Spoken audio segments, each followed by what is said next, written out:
এখনো আধুনিক মিসাইল ব্যবহার করেনি ইরান। কোথায় লুকানো ইরানের মিসাইল তাণ্ডব? ইসরায়েল ও ইরানের মধ্যকার সাম্প্রতিক সংঘাত ইতোমধ্যে দ্বিতীয় সপ্তাহে প্রবেশ করেছে। এই সময়ে দুই পক্ষের মধ্যে বেশ কয়েকটি পাল্টাপাল্টি হামলা চললেও ইরান এখনো তার সবচেয়ে আধুনিক এবং বিধ্বংসী মিসাইলগুলো ব্যবহার করেনি। বিষয়টি নিয়ে আন্তর্জাতিক মহলে উঠেছে নানা প্রশ্ন।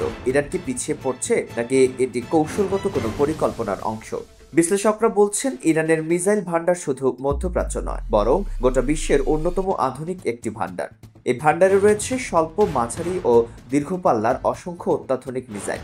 ইরান তার পুরনো ধাঁচের কিছু ক্ষেপণাস্ত্র দিয়ে ইসরায়েলের উপর হামলা চালালেও এখনো পর্যন্ত তারা ব্যবহার করেনি খোররাম মশর, ফাত্তাহ, টুমার বা কাশেম সিরিজের মিসাইল। ইরানের সামরিক সক্ষমতার একটি গুরুত্বপূর্ণ দিক হলো ক্রুজ মিসাইল। এই মিসাইলগুলো নিচু দিয়ে উড়ে যায় এবং মাঝপথে দিক পরিবর্তনের ক্ষমতা রাখে, যার ফলে এগুলো সহজে রাডারে ধরা পড়ে না। এগুলো ইসরায়েলের গভীর সামরিক ঘাঁটি ও গোপন স্থাপনায় হামলা চালাতে সক্ষম। এরপর আসে খোররাম মশর খাইবার সিরিজ, যেগুলো ব্যালিস্টিক ধরনের মিসাইল।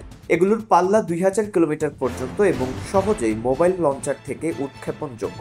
প্রতিশোধমূলক হামলার জন্য এগুলো অত্যন্ত কার্যকর। আরও আছে ফাত্তাহ 2 সিরিজের হাইপারসনিক মিসাইল, যা ধ্বংসাত্মক গতি নিয়ে প্রতিপক্ষের প্রতিরক্ষা ব্যবস্থা অতিক্রম করতে পারে। এর গতির কারণে একে থামানো বা শনাক্ত করা প্রায় অসম্ভব। যদিও কিছু পশ্চিমা বিশ্লেষক এই অস্ত্রের কার্যকারিতা নিয়ে সন্দেহ প্রকাশ করেছেন, তবে মনস্তাত্ত্বিক দিক থেকে এটি একটি বড় চাপ সৃষ্টিকারী অস্ত্র।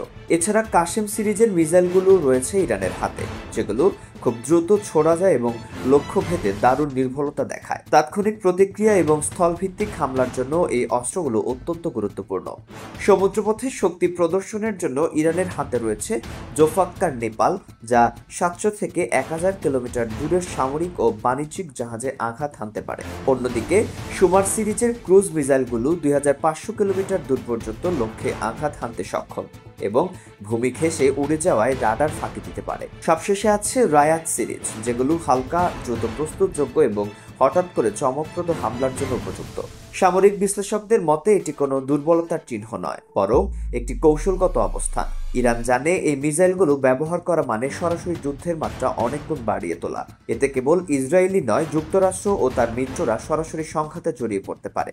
ফলে ইরান এখনও কৌশলগতভাবে অপেক্ষা করছে।